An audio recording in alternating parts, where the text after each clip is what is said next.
2 రోజుల క్రితం తంగెడ గ్రామం ఎస్సీ కాలనీ పోయాను. మా వాళ్ళు ఎవరో చనిపోతే వాళ్ళు పరామర్శించిన తర్వాత అక్కడున్న కార్మికులతో నేను సంభాషిస్తే నాకు తెలిసింది ఏంటంటే గత 40 రోజుల నుంచి అక్కడున్న గత భవ్య ఫ్యాక్టరీ, ఈ రోజు అంజనా సిమెంట్ ఫ్యాక్టరీ 40 రోజుల నుంచి మూసేశారు. అలాగే పెదగాళ్లపాడులో ఉన్న చెట్టినాడు ఫ్యాక్టరీ కూడా గడిచిన 20-30 సంవత్సరాల నుంచి మూసేశారు. కార్మికులు చాలా కష్టాలు పడుతున్నారు. డైలీ లేబర్ అయితే కనీసం పాపం వాళ్ళకి రోజు గడవని స్థితి. ఎందుకు మూసేశారు అని తెలుసుకుందామని అక్కడున్న కొంతమంది అధికారులకు నేను ఫోన్ చేస్తే బహుశా ఏమన్నా వ్యాపార రీత్యా నష్టాలు వచ్చి మూసేశారా, లేదు ఇంకేమన్నా కారణాల వల్ల మూసేశారా తెలుసుకుందామని తెలిస్తే నాకు తెలిసింది ఏంటంటే అధికార పార్టీ తెలుగుదేశం పార్టీ, మరీ ముఖ్యంగా స్థానిక ఎమ్మెల్యే గురజాల ఎమ్మెల్యే ఎరపతినేని శ్రీనివాసరావు గారి వల్ల వాళ్ళ ఆదేశాల మేరకు ఫ్యాక్టరీ మూసేశారు. తెలుగుదేశం నాయకులు దాడులు చేసి మూసేశారు అని వాళ్ళు చెప్పడం జరిగింది. వాళ్ళెందుకు దాడులు చేయాల్సి వచ్చింది అంటే వాళ్ళకేదో కప్పం కట్టాలంట, కట్టలేదని ఈ రోజు 2 ఫ్యాక్టరీని మూసేపించారు. ఇది ఎంతవరకు న్యాయమే ఆలోచించండి. ఆ ఫ్యాక్టరీ వాళ్ళే మళ్ళీ చెప్పారు 2014 నుంచి 19 వరకు తెలుగుదేశం ప్రభుత్వం ఉంది, ఇదే ఎమ్మెల్యే ఉన్నాడు ఆ రోజున. లేదు 19 నుంచి 24 వరకు వైఎస్ఆర్సీపీ ప్రభుత్వం, నేను ఎమ్మెల్యేగా ఉన్నా.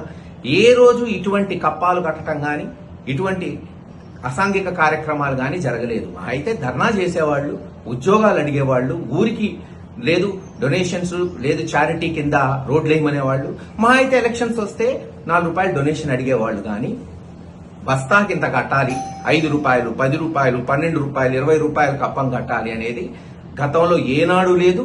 బహుశా వర్తమానంలో కూడా ఇది రాకూడదు. ఎందుకంటే ఇటువంటి సంస్కృతి వస్తే వ్యాపారాలు నిలబడవు. ఈరోజు అందరం కూడా ఫ్యాక్టరీలు రావాలి, పిల్లలకు ఉద్యోగాలు రావాలి.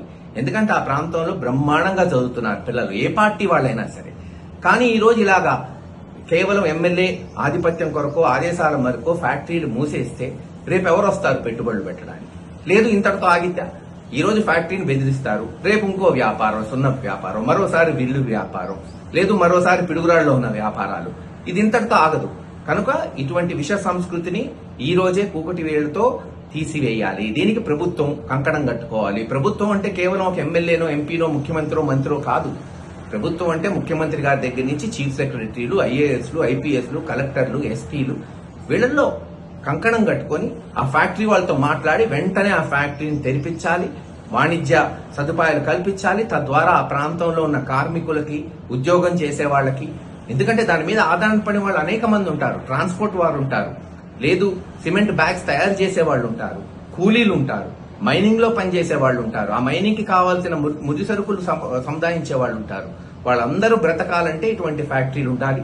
తక్షణమే ఆ ఫ్యాక్టరీని తెరిపించాలని వైఎస్ఆర్సీపీ పార్టీ తరఫున మేము డిమాండ్ చేస్తున్నాం. దాన్ని ముందుకు తీసుకెళ్లాలని మేము కోరుకుంటున్నాం. Thank you.